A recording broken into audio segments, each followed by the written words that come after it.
This is Mark Bell from Super Training Gym. Super Training Gym, the strongest gym in the West. That's the camera, Mike. I don't know what we're doing. Yeah, you don't know what we're doing. Strongest gym in California. I know, that's what it says in there. But you changed it to the whole west of the Mississippi. You don't know what's going on. No. YouTube doesn't know what's going on. What we're doing here is we're doing Flashback Friday, a.k.a. Throwback Thursday, a.k.a. Blast from the fucking past. Yeah. Going back into the vault. Of Mystery Super Monday? Training. Mystery Monday. Yeah. Fucking Big Titty Tuesday. Yeah, Titty Twister Tuesday. Taco Thursday. I don't know what's happening. Yeah. We're going back into the vault, and we're going to look at some old clips of Super Training Gym. Do we have a DeLorean? We do have a DeLorean. We're looking for lightning. Oh. We need some lightning to strike because we need the gigawatts. And isn't there a Labrador Gigawatts. Retriever for some reason? I think so. He comes I think back we in can time arrange with that. us. Anyway, let's kick this one off. This one does not have the most important and the most instrumental person in the history of Super Training Gym, and I apologize. You will not see the one, the only, the loudest silent person you'll ever meet in your life. Silent Mike is not a part of this video. I might have been in high school. Where were you during this video? I was in fucking study hall. What year was it? 08? It was 2008. I was playing college basketball. I was a junior, freshman in college. 2008, you were working on your fucking crossover drill. I was pretty good in 2008. Who's your favorite player of all time? Magic Johnson. That's why I spent $1,000 on his jersey. He's the best. Here we go. Here's a look back into the Super Training Vault from the strongest gym in the West. This is from 2008. Oh. Got Janet and Steve Lovall from back in the day. Janet was an extremely strong lifter. Look at that bloat I had back then. Who is that? That is a rather rotund and chubby guy. But look, I think we have a cameo on the right. Oh, yeah, Dick Lickerson. Dick Lickerson. Back when he looked like a lesbian. That was amazing. Tristan Oh. Scholl, Eugene. Oh, he is One of the gross. greatest box squatters in the history of Super Training Gym. Look at him moving those weights. 6 plates with a shitload of chains on there. And it's probably a 70-pound squat bar? Something like that. And the chain weight is probably 200-300 pounds of chain weight. And here's one of the stronger lifters that ever walked through Super Training Gym, Scott Cartwright, who was an unbelievable squatter.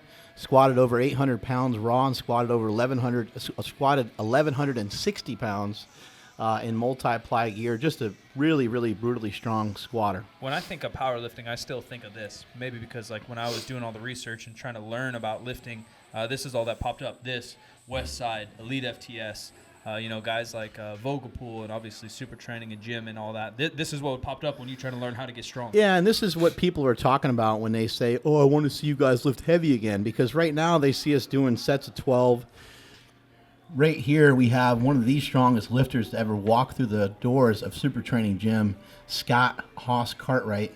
Here he is manhandling 8 plates. This son of a bitch squatted 1,160 pounds in multi-ply gear. Squatted over 800 pounds raw. He did 1,025, which was an all-time world record at the time in single-ply gear, walked out. He was a real beast when it came to not just a squat. He had a huge total as well, and he was a great training partner for me because he and I could go back and forth. I had the big bench. I could make up some ground on the bench, and he would always whoop my ass in the squat, as you can see right there.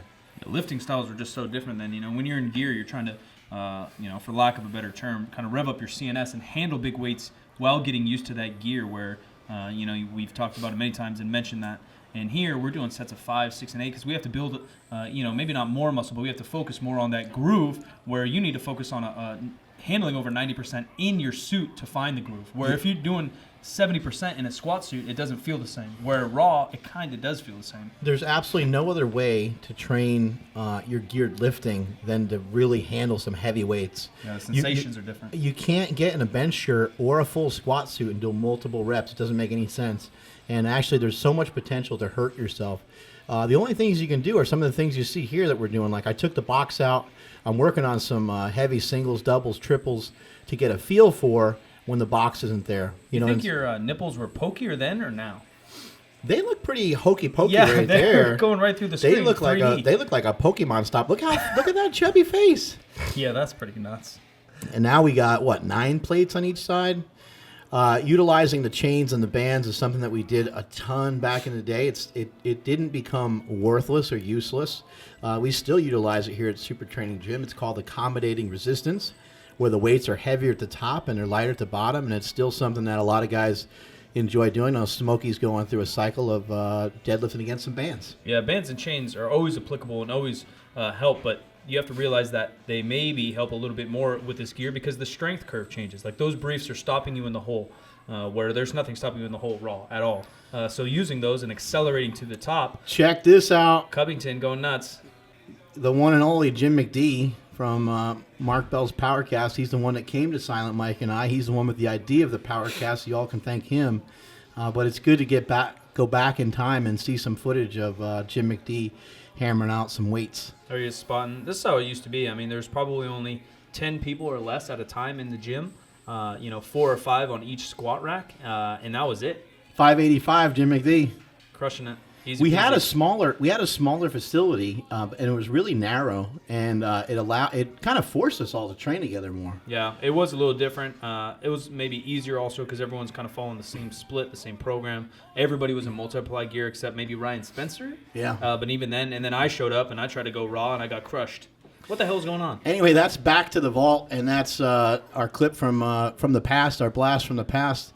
Strength is never a weakness, and I hope you enjoyed the video. Make sure you like it. Make sure you share it. Make sure you subscribe to Super Training 06, and we out.